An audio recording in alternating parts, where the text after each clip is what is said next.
Subukan yung basain ng tubig yung inyong sliced bread. Nako, sigurado ako magkakaroon kayo ng isang masarap na merienda. Dahil nga meron ako ditong paluma ng sliced bread ay umisip ako kung paano ba ang masarap na gawin para magamit pa nga itong aming sliced bread. At eto nga, ginawa ko siyang ganito na talaga namang super nakakatakam sa itsura pala. At kung paano nga yan, samahan nyo na po ako magluto. So meron nga po ako ditong corned beef. Hindi na po ako naglagay dito ng mantika dahil yan naman po ay magmamantika maya-maya lang. At habang ginigisa ko nga po itong ating corned beef ay maglalagay na po ako dito no sibuyas. Dito na po ako magigisa. Yung ganito pong corned beef na ginamit ko ay talaga naman pong malasa at malaman. So ayan, nagmantika na siya kaya naman dito ko na po igigisa yung sibuyas at ilalagay ko rin po dito itong aking mga hiniwa ng patatas. At meron nga din po ako inilagay dito na carrot. So ayan, halu-haluin lamang po at hayaan po silang magisa. At syempre, bahagyan lumambot itong ating carrot at patatas.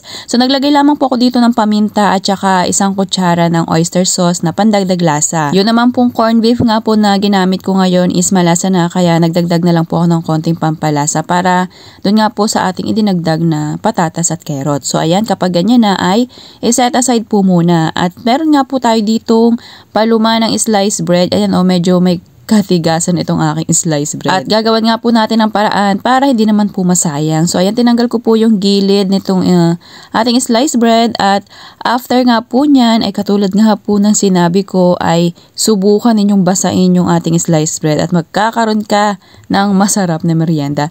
So ayan, binasa ko po yung kabilang side nitong ating sliced bread at aking pinipi po ng ganyan para naman yung tubig ay umabot po doon sa kabilang part nitong ating bread. At kapag ganyan na po ay okay na po yan, hindi nyo po kailangan pakabasain ng maigi. At naglagay na nga po ako dito ng ating corned beef at keso na pinakang palaman. Pero pwede naman po kayong magpalaman diyan ng kung ano pong available sa inyong kusina at sa tingin nyo po ay babagay na gawing palaman dito nga po sa ating tinapay. At ayan po, paulit-ulit nyo lamang po yung gagawin at ganyan lamang po ang pagsasara niyan. Make sure na lang po na talagang mapagdikit nyo po itong ating tinapay para hindi po siya bumuka. At pagkatapos ko nga pong mabalot lahat yung ating ginawang palaman kanina ng corned beef ay nagpainit na po ako ng mantika at isa-isa ko na pong inihulog itong aking nagawa.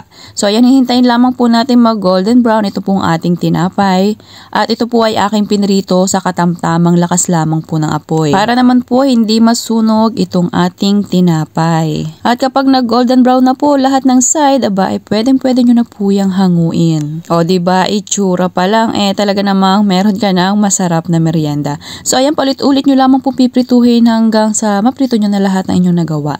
So eto na, ready to serve na itong ating masarap na merienda. Gamit nga po yung ating paluma ng tinapay. So kung nagustuhan nyo po itong ating recipe, ipakipusuan nyo naman po itong ating recipe at kung hindi ka pa po naka-follow ay paki-like or follow nyo naman po itong aking page. Salamat po! So sana nagustuhan nyo po itong ating recipe ngayong araw dito sa luma nating tinapay. Thank you for watching. Serve and enjoy.